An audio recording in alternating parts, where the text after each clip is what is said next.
एक व्यक्ति को रास्ते में यमराज मिल गए। वह व्यक्ति उन्हें पहचान नहीं सका। यमराज ने पीने के लिए व्यक्ति से पानी मांगा। उस व्यक्ति ने बिना कोई प्रश्न किए झट से अपनी थैली से पानी निकाला और उन्हें दे दिया। वृद्ध ने कृतज्ञ होकर जल पिया और फिर कहा, वत्स, मैं यमराज हूं। आज तुम्हारी आयु पूरी हो चुकी है और मैं तुम्हारे प्राण हरने आया हूं। यह सुनकर व्यक्ति का चेहरा सफेद पड़ गया।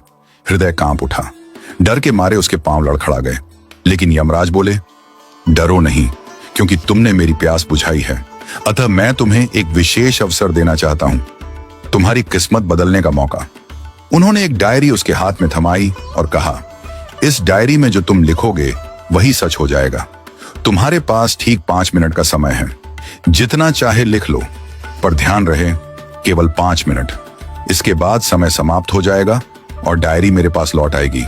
व्यक्ति का भय थोड़ा कम हुआ। वह सोचने लगा, अब तो मेरी किस्मत मेरे हाथ में है, मैं सब कुछ बदल सकता हूं। उसने जल्दी जल्दी डायरी खोलनी शुरू की। पहला पृष्ठ देखा। वहां लिखा था, तुम्हारा पड़ोसी रामदीन कल लॉटरी जीतकर करोड़पति बनने वाला है। व्यक्ति को ईर्ष्या हुई। उसने लिखा, रामदीन की लॉटरी रद्द हो जाए, वह गरीब ही रहे। दूसरा पृष्ठ लिखा था, तुम्हारा मित्र रघु चुनाव जीतकर मंत्री बनने वाला है। व्यक्ति ने लिखा, रघु चुनाव हार जाए, उसे अपमान झेलना पड़े। तीसरा पृष्ठ, तुम्हारा छोटा भाई विदेश जाकर बड़ा व्यापारी बनने वाला है। व्यक्ति फिर लिखता है, वह कभी विदेश न जा पाए, नौकरी के लिए भटके। इस प्रकार वह एक एक कर पृष्ठ पलटता रहा और हर पन्ने पर दूसरों की खुशियां मिटाने लगा। उसका मन ईर्ष्या और द्वेष से भर गया था। अंत में उसने डायरी का अंतिम पृष्ठ खोला।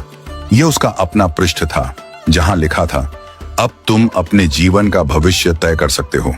वह मुस्कुराया, पेन उठाया, लेकिन तभी एक ठंडी सी आवाज आई, वत्स, तुम्हारा 5 मिनट का समय समाप्त हो चुका है।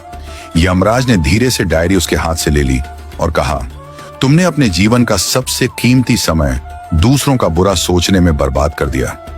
न स्वयं के लिए कुछ लिखा, न अपने जीवन को सुधारने की कोशिश की। यह अवसर तुम्हें ईश्वर ने दिया था, पर तुमने अपनी दुर्बुद्धि से उसे खो दिया। अब पछताने से कुछ नहीं होगा। व्यक्ति फूट फूट कर रोने लगा। हे यमराज, एक मौका और दीजिए, बस एक बार। यमराज शांत स्वर में बोले, वत्स, समय और अवसर दोनों यदि एक बार निकल जाएं, तो फिर लौट कर नहीं आते। यही सत्य है, यही धर्म है। और फिर यमराज अदृश्य हो गए। समय अनमोल है, इसे सोच समझकर उपयोग करो।